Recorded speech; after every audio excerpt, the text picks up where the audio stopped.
эмэгтэй хүний дээд гоёл, дээд аз жаргалын мэдрэмж ерөөсөө өөртөө таалагдах. Тэр шүү дээ.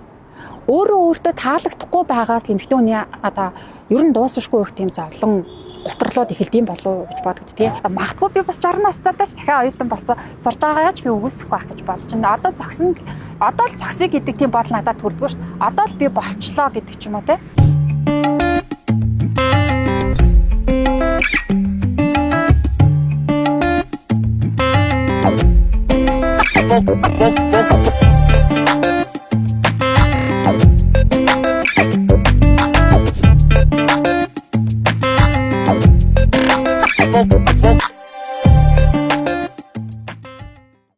Сайн байцгаана намайг Эрдэнэ цэцэг гэдэг.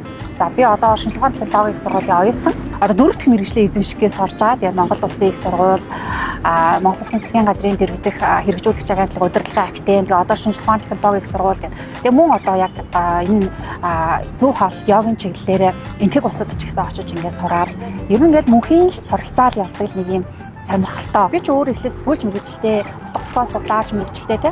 Мэргэжлийнхаа дагуу бас ажиллаж исэн. За дараа нь одоо ингээд өөрийнхөө эрүүл мэнд, гэр бүлийнхаа гишүүдийн эрүүл мэнд, за ер нь нийгэм тулгарч байгаа нөгөө нэг том асуудлуудыг чинь хий яаж том өнцгөр нь харах вэ гэхээр явж нөгөө хоол зүй шин тэжээлийн мэдлэг гэдэг юм эзэгтэй хүний хувьд ч хэрэг болсон. За энэ нийгэмдээ бас оролцоотой бай, зөв дуу хоолой болъё гэж одоо өөрийгөө бас эрэлхийлдэг хүний хувьд ч гэсэн бас үнээр нэг юм зайлшгүй нандин юм шаардлага үүссэн учраас одоо ингээд хоол зүйч шин тэжээ судлаач болохоо сураад явж байгаа хичээнэ тэ. Нэг мэдсэн чинь нөгөө баахан юм дипломны л одоо цоглуулга гэдэг шиг л болж байна та. Гэтэ би энийгээ одоо тэгж муудлаас нь хардггүй. Манай дүү ч гэсэн сүйд намайг шүүмжилжсэн байхгүй чи. Та яг юуны төлөө ингэж одоо ингээд их хүүхдтэй ирнэ. Одоо нас дүүч гарч байгаа хэрнээ. Дахиад оюутан болж байгаа ингээд цүнх үрэл өглөө хар хөрөнд хичээл гарч гүгээд энэ ч нэсээ юуны төлөө юм бэ гэж асуужсан.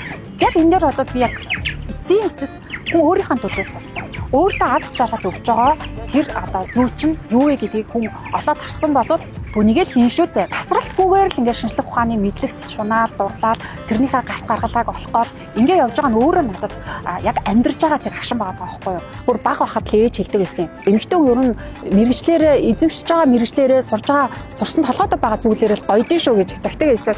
Тэр үг л одоо нөгөө миний амьдралын зохиол болцсон юм болов. Тэгээ би хэлсэн байхгүй. За одоо хань дахиад нэг эрх зүгээр сурчих уу гэж манай нөхөр тэгэхэд таар нэг жоохон бодсон. За одоо жоохон амьдрах уу ойлаа.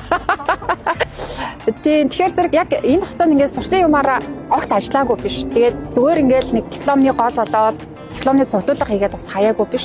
Яг энэ чиглэлээрээ ажиллаж хийгээл нийгэмдээ оролцоотой байгаад цөөхөн ч гэсэн хүмүүсийн амьдралыг сайн сайхан болгоход илүү чанартай болгоход өөрийнхөө оролцоог оруулаад явж байгаа одоо хангалуун байдаг. Тэгээ 20 эдтэй наснд сурж исэн, одоо 40 гарсан наснд сурж исэн хоёрын хооронд аюул ялгаа байд юм лээ. Одоо сурж байгаа хүн илүү хариуцлагатай. Бүр илүү одоо гүн одоо нөгөө углуурх насаа гэж ярих юм уу?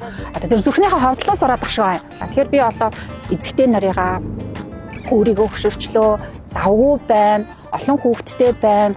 За да гэж хоошин тавихгүйгээр энэ суралцагч тэр нэг хөөрхөн дотор байгаа таны нэг дотор нэг суралцагч хэрэв охин байвал тэрийгээ хөөрхөн гаргаж ирж эрхлүүлээд дуртай юмд нас сургаад амжуулаад байж болдгийм байна. Тэгэхээр бүгдээ амжаад байж болдгийм байна.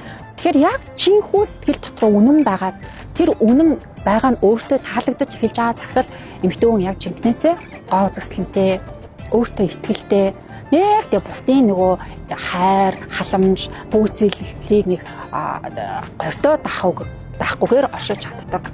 Тийм эрх чөлөөтэй шувуу байж чаддаг юм болов гэж боддیں۔ Тэгэхээр өөртөө таалагдаж, өөртөө үнэ орших нь зүгээр нэг одоо би өөртөө сайхан харагдъя гэд хэлээд болчдөг зүйл шүү. Тэгэхээр энэ өдөр тутмын дадлаас л үүсдэг юм байлээ. Өдөр тутмын дадлаа илүү гэгээтэй байлгах зөв тэр татлуудыг олоод ингээд өөртөө ингээд шитгэл суулгаад одоо жижигхэн одоо би болоо нөө йогтой учирснаар энэ бүх зүйл маань яг ихэлсэн гэж боддیں۔